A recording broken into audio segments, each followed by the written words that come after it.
জাতিকে আমরা বুঝাতে পারিনি যে ইবাদতের জগতে সবচেয়ে শক্তিশালী ক্ষমতাধর ইবাদত কোনটি? দান। দান ইবাদত, এইটা বুঝাতে পারিনি। যখন আলেম ওলামা দানের কথা বলেছে তখন জনগণ মনে করেছে ওর প্রয়োজন আছে, সেই জন্য চাইলো। তো যার মনে হলো 5-10 টাকা, 10,000 5,000 টাকা দিল, যার মনে হলো চাইলো না, দিল না। এইভাবেই চলে আসছে যুগ যুগ ধরে।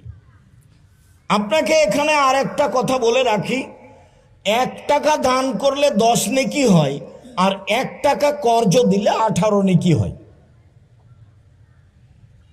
জামিয়া সালাফে আর একটা প্রজেক্ট চালু করছে, সেটার নাম হলো কার্জে হাসানা। এই ব্যাংকের নাম হলো কার্জে হাসানা। কর্জ আল্লাহকে দিতে হবে। আল্লাহ বলছে আমাকে কর্জ দাও, তার প্রয়োজন টাকার, যা আমাকে কর্জ দাও। অকরিজুল্লাহ কার্জান হাসানা, পৃথিবীর মানুষ তোমরা আল্লাহকে কর্জে হাসানা দাও। তো 1 টাকা দিলে 18 নেকি হবে কেন?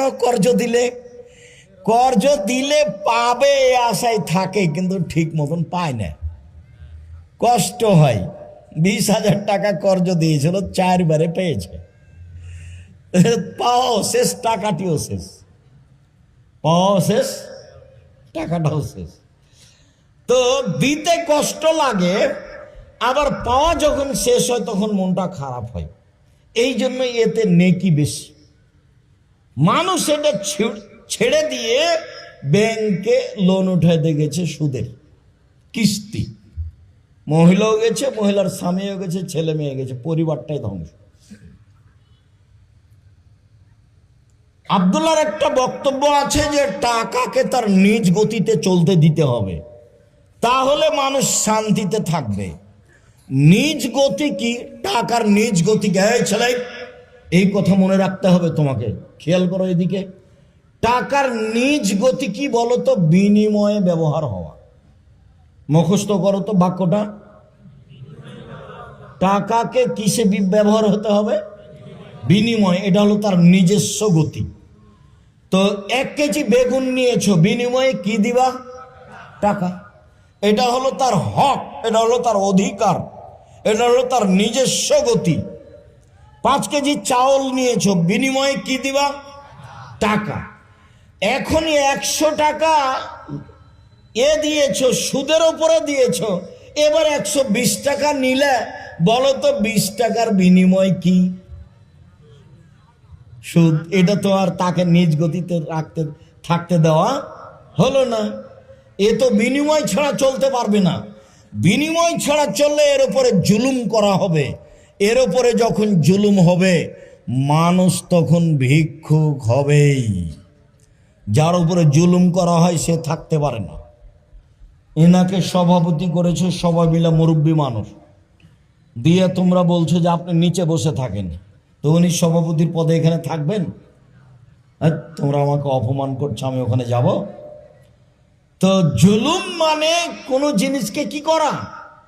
অপমান করা, তার স্থানে থাকতে না দেওয়া। যখন টাকা দিয়ে টাকা নিল তখন টাকাকে অপমান করলো। টাকা দিয়ে টাকা নিল তখন টাকাকে কি করলো? অপমান করলো, ওর উপরে জুলুম করলো। যারা সুদ খাচ্ছে তারা একদিন না একদিন ভিক্ষুক হবেই। আল্লাহ বলেছেন ভিক্ষুক হবে, নবী বলেছেন ভিক্ষুক হবে। সারা দেশের লোকের টাকা 2-4 জনের হাতে চলে যাবে, বাকি নিঃস্ব হয়ে যাবে।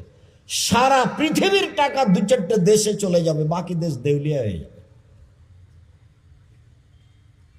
আল্লাহ বলেছেন সুদে মানুষের টাকাকে কমিয়ে দেয়, ইয়ামহাকুল্লাহুর রিবা।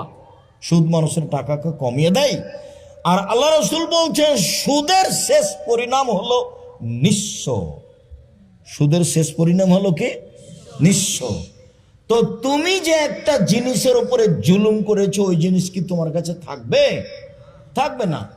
সভাপতি সাহেবকে যদি নিচে বসতে বলো, তাহলে কোনার সভাপতি মানাইলো? তার উপর জুলুম করলে।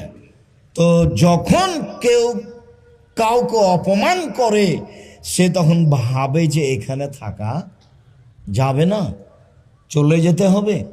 তো টাকাকে যখন নিজ স্থানে রাখা হয় না, তখন টাকা ভাবে যে কি করতে হবে, চলে যেতে হবে। তার নাম সুদ। মনে থাকবে না তোমাদের? আচ্ছা, তো দান নিয়ে কথা এসেছে। সবচেয়ে শক্তিশালী ইবাদত হলো দান। একটা লোক রমজান মাসে ওমরা করলো পরিবার নিয়ে। ওমরা তো এখন ফ্যাশন, ওমরা এখন ঢং হয়ে গেছে, ঢং।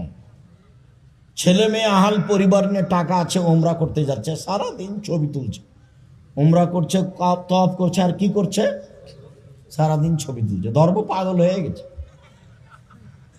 धर्म হচ্ছে राजशाही चांपाइनबाबगंज हवाई लड्डू, दोनों हाथ में लड्डू है, जो चाहे उसको खाए और जो उसको छोड़ दे, हवाई लड्डू। ভুল হিসাব।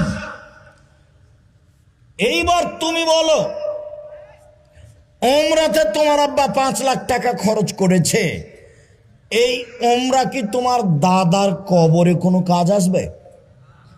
না, ক্ষমতা নাই তার। হজ কিছু করতে পারবে না, সলাৎ কিছু করতে পারবে না, তাসবিহ তাহলিল জিকির আজকার কিছু করতে পারবে না, কোরআন তেলাওয়াত কিছু করতে পারবে না। পৃথিবীর কোনো এমন শক্তি নেই সরাসরি ক্ষমতা প্রয়োগ করতে পারে মরা মানুষের উপরে, একমাত্র দান ছাড়া।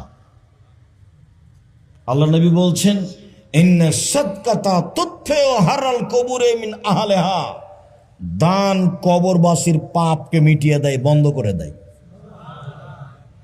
একটা লোক এসে বলছে, আল্লাহর নবী, আমার আব্বা মারা গেছেন, টাকা পয়সা ছেড়ে গেছেন, কোনো ওসিয়ত করে যাননি, আমার আব্বার নামে দান করলে আমার আব্বার পাপ মিটে যাবে কি? কারো নাম আল্লাহ রসুল বলেন হ্যাঁ। তখন আল্লাহ নবী বললেন না যে তোমার বাপের বড় পাপ মিটবে না, ছোট পাপ মিটবে, এই কথা বললেন না। ছেলেটা জিজ্ঞাসা করলো, আমার আব্বা মারা গেছেন, জমি জায়গা অর্থ সম্পদ ছেড়ে গেছেন, আমাকে কোনো ওসিয়ত করে যাননি, আমি আমার বাপের নামে দান করলে তার পাপ মিটে যাবে কি? উত্তরে আল্লাহ নবী বললেন হ্যাঁ। বোঝা গেল কি? এমন কোনো হাদিস নাই কেউ বলবে যে আমি হজ করেছি, আমার বাপের কবরের পাপ মিটবে কি, এরকম কোনো কথা নেই। আমি ওমরা করেছি, আমার বাপের কবরের পাপ মিটবে কি? জি না। বাপের, মায়ের, দাদা দাদির মরা মানুষের কবরের শাস্তি বন্ধ করার 1 নম্বর পথ হলো দান, 2 নম্বর পথ হলো দোয়া, আল্লাহ আমার বাপকে ক্ষমা করো। মনে থাকবে না মনে হয়? 1 নম্বর পথ কি, আপনার আব্বার উপকার করতে পারবেন। গাজীপুরের জমি যেদিন আপনার আব্বা ভোগ করেছে সেদিনের দাম ছিল না, সেদিন বাঘ আর ভালুক থাকতো। আর এখন গাজীপুরের জমির দাম কোটি কোটি টাকা, সেটা আপনি ভোগ করছেন। জমি তো আপনার বাপের, আপনার বাপের কথা আপনার মনে থাকে না। আপনি এত ভালো ছেলে, তো আপনার ছেলে দুনিয়ার চোর চোরঠা খালি মদ খেয়ে বেড়াই, সে আপনাকে স্মরণ করবে। আপনি এটা কি দিয়ে বুঝলেন? কি দিয়ে বুঝলেন? বাপ মাকে 1 মিনিটের জন্য ভুলিয়েন না। আমার পরামর্শ স্মরণ রাখেন, সালাম ফেরার পূর্বে বলতে শিখবেন, রব্বির হামহুমা কামা রাব্বায়ানি সাগীরা, বলতে শিখবেন, চেষ্টা করেন। হে আল্লাহ, আমার পিতা মাতাকে ওইভাবে দেখো যেইভাবে আমাকে বাল্য অবস্থায় দেখেছিল। একটু বলতে পারেন না? 5 টাকা হোক, 10 টাকা হোক, 5,000 টাকা হোক, 50,000 টাকা হোক, দান করবেন। দানের 1 নম্বর জায়গা হলো পানির ব্যবস্থা করা। দেখেন পাড়া প্রতিবেশী কারো পানির নলকূপ নাই নাকি, পানির ব্যবস্থা করে দেন। 2 নম্বর হলো কাপড় চোপড়ের ব্যবস্থা করা, আশেপাশে যারা মহিলা চাচি আশেপাশে আছে গ্রামবাসী, তার কাপড়ের ব্যবস্থা করেন। 3 নম্বর হলো সাদকা জারিয়া, মসজিদে দেন, কোনো সঠিক মাদ্রাসা থাকলে দেন, আর যদি না থাকে তো জামিয়া সালাফিয়া তো আছেই। জামিয়া সালাফিয়া ভুলে যান নাকি? প্রায় 40 লাখ টাকা মাসে বেতন লাগে, তো সবই কি গাজীপুর থেকে নাকি? আপনারা দেন নাকি? বলে আপনারা যাচ্ছে আমি জীবনে 1 টাকা দিইনি। আচ্ছা, দেননি, দোয়া করেছেন, এটি আলহামদুলিল্লাহ। দিতে শিখবেন। 519 জন এতিম অসহায় ছেলে মেয়ে আছে। দেশের সর্ববৃহৎ প্রতিষ্ঠান জামিয়া সালাফিয়া, আয়াতনে, ছাত্র সংখ্যায়, শিক্ষক সংখ্যায়, শিক্ষক মানে আয়তনে যেটা আপনার বাড়ির পাশে সেটা প্রায় 100 বিঘা জমির ওপরে, যেটা রূপগঞ্জ নারায়ণগঞ্জ ঢাকা প্রায় 100 বিঘা জমির ওপরে, যেটা রাজশাহী সেটা প্রায় 40 বিঘা জমির ওপরে, যেটা মেয়েদের হতে যাচ্ছে রাজশাহীতে সেটা প্রায় 60 বিঘা জমির উপরে, যেটা দিনাজপুরে সেটা প্রায় 20 বিঘা জমির উপরে। আয়তনে দেশের সবচেয়ে বড়, আর ছাত্র সংখ্যায় 5,000-এর বেশি ছেলে মেয়ে, শিক্ষক সংখ্যা দেশ বিদেশ মিলে প্রায় 300-র অধিক, এতিম অসহায় 519 জন। আপনার বাড়ির পাশে যেটা রূপগঞ্জ নারায়ণগঞ্জে এখানে যেটা মসজিদ তৈরি হতে যাচ্ছে সেইটাতে প্রায় 7 থেকে 10 হাজার মানুষ একসাথে সালাত আদায় করতে পারবে 2 একর জমির উপরে। দেখতে যান না কেন? আমার উপরে নাকি অনেক ভালোবাসা গ্রামবাসীর, দোলা গ্রামবাসীর নাকি খুব ভালোবাসা। জাযাকুমুল্লাহ খায়ের, বারাকাল্লাহ। যাবেন।